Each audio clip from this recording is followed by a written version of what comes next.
Hi, welcome back. 2025 has been one of the best and one of the worst years for Gacha and for gaming in general.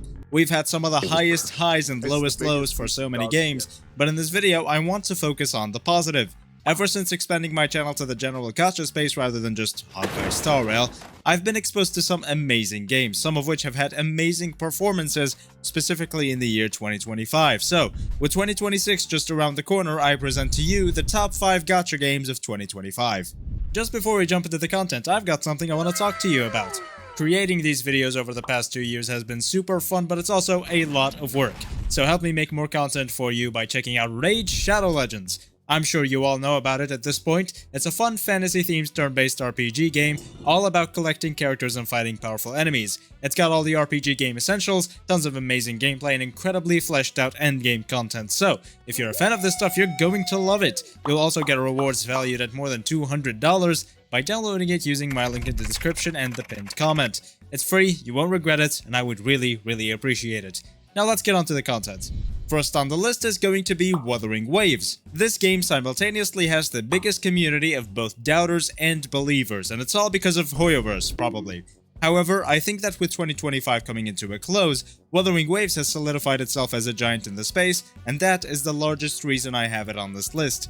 I would say this game's strongest suit in 2025 is the story. It started the year off with 2.0 and ended the Rena Sita storyline just before the end of the year, and since the fanbase created probably the most overblown and disproportional drama over a guy thinking that the story was a 6-7 out of 10, I think it's safe to say that it was overall a great story. Even myself, as a person who spams the skip button, I was still at least a little bit intrigued by the tidbits of info I was catching. Not that much though, I still don't care much about Wuthering Waves' story. This game also had quite a few wins with events like Banners Never Fall, however most other events were either mid or bad.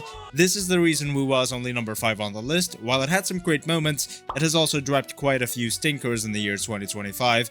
I do believe that the victories outweigh the losses, at least by a little bit though, which is why it's still on the list. And I don't doubt that Kuro Games will actually fix the problems they have created. They're already starting with it in 2.8 since the new combat event does look very good.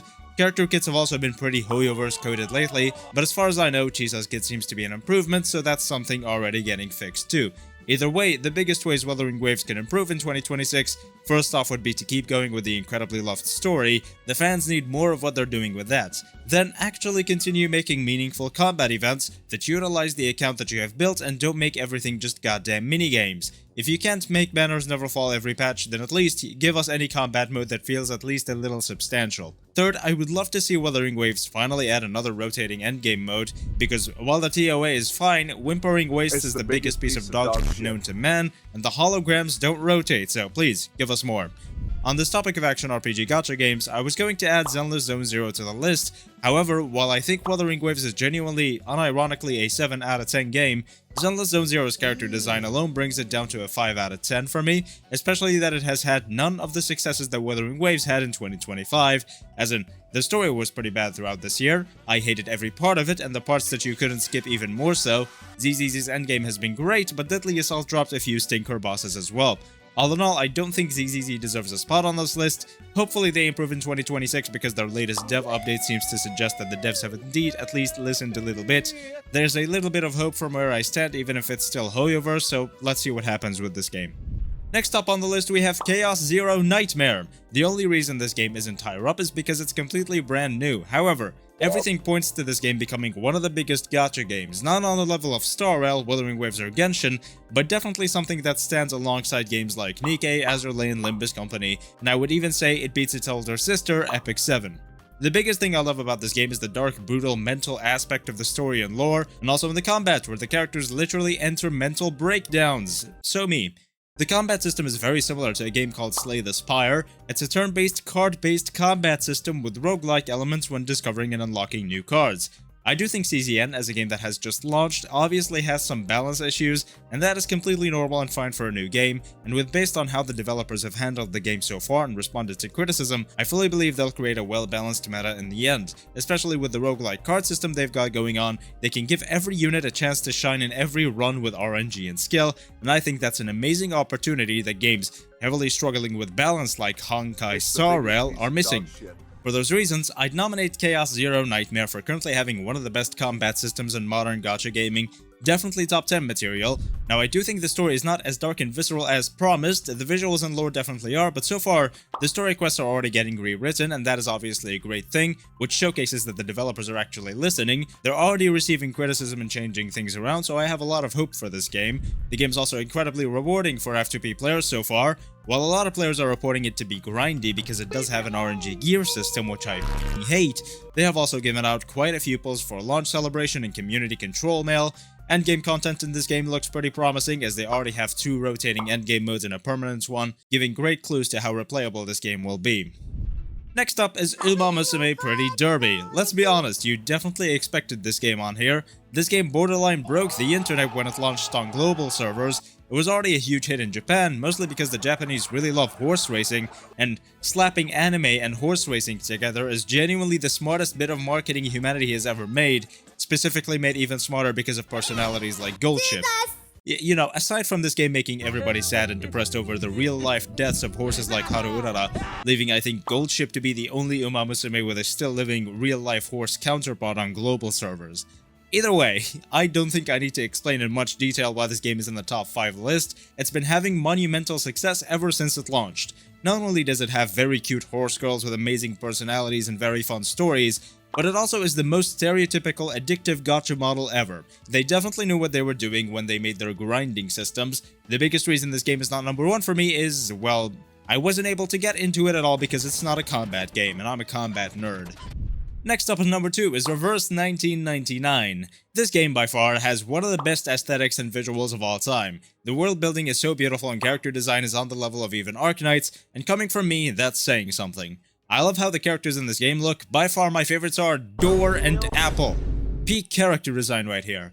This game also has one of the best stories in gacha gaming, and in 2025 that story got even better. Aside from the story quest during this year just being incredible and a huge improvement over prior stories this game has made, they also introduced the War Room feature, which is genuinely one of the best things to introduce in a story-focused game like this. While I may not be a story nerd at all, I mean, Battle Cats has 0 story quests and it's my favorite gacha game of all time, I still think War Room is one of the coolest permanent events I've ever seen. It mixes finishing story quests and events and collecting rewards with earning extra bits of info. They also have had some other great updates, specifically the Assassin's Creed collab. It had everything you would want in a collaboration with such a great game, a solid story, solid events, and of course a 6-star character who's of course the main character in Assassin's Creed.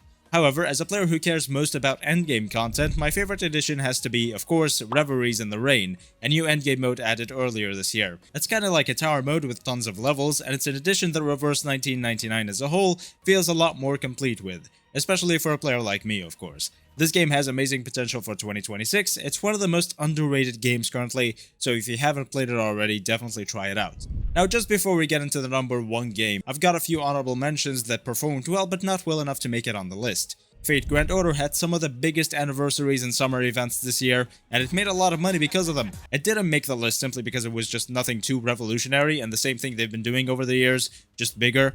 Goddess of Victory Nikke also deserves a shout since it's been getting a lot of hype from its fans, and other than the China release first having a pretty big drama, I'm pretty sure everything was eventually fixed and now the fans and the devs are on even ground, so right now, I would say Nikke is one of the largest games of 2025. It didn't make the list because I don't like goon-bait games, and again, it didn't really do anything revolutionary, especially with the gameplay. Duet Night Abyss also definitely deserves a mention, but it's also not really a gacha game anymore, and that's the biggest reason it didn't make the list. But also because I would say it has quite a few launch issues, but nothing that is unfixable. Will be a pretty big game in 2026, but due to it not being a gacha and not being that revolutionary, again, it didn't make the list. The final honorable mention, which honestly shouldn't even be mentioned anymore because of how much they f***ed up, is Punishing Grey Raven. This game was doing so well throughout 2025, especially with the Devil May Cry 5 collab, until the latest news where they messed with the way limited and standard units came out, and all Punishing Grey Raven players are pissed off about it. This is bad on so many different levels for PGR, but this video isn't about that, so let's move on. And the number 1 game on the list is of course Limbus Company. We all know how great this game is, it probably has the best gacha story of all time, and is also one of the most F2P friendly gacha games of all time. 2025 was a great year for this game as it topped the charts on Steam and began showcasing higher and higher revenue reports on Sensor Tower. Its updates were great and future updates look amazing as well. The 2 highlights of the year are the Extreme Mirror Dungeons getting added, which added a little extra endgame content to Limbus, This is the biggest issue in this game for a player like myself, and it's lovely to see them taking steps towards fixing it, especially since I've heard rumors that they're adding a new mode, which is super exciting. The other highlight is of course the Limbus Company x Arknights collaboration, which is the biggest reason this game is #1 on the list. A collab like this is absolutely monumental, especially for a story-focused game like Limbus Company, and they absolutely nailed the story, everything, down to the last minute detail. I have no doubt 2026 will be another amazing year for Limbus Company, especially if the endgame rumors I've heard were true, so let's see what happens. That is basically the only thing Limbus Company needs to fix, and it becomes a game that is similar in how great it is to Arknights and Battle Cats. Oh, and speaking of which, Battle Cats and Arknights are the top 0 games of 2025 because they are always peak and always have incredible updates. I mean, genuinely though, the 11th anniversary for Battle Cats was very fun, their anniversaries are always super rewarding, and the gameplay is super fun. Arknights' recent The Masses Travels event was also great, with some of the best stories, characters, and gameplay mechanics. And that is everything I have for you today. Thank you so much for watching. Make sure to like, comment, and subscribe, and join the Express Discord server for a fun and lovely community to hang out with. Remember to check out Raid Shadow Legends and download it using my link in the description to get $200 worth of free goodies. Thank you again for watching, and I will see you next time.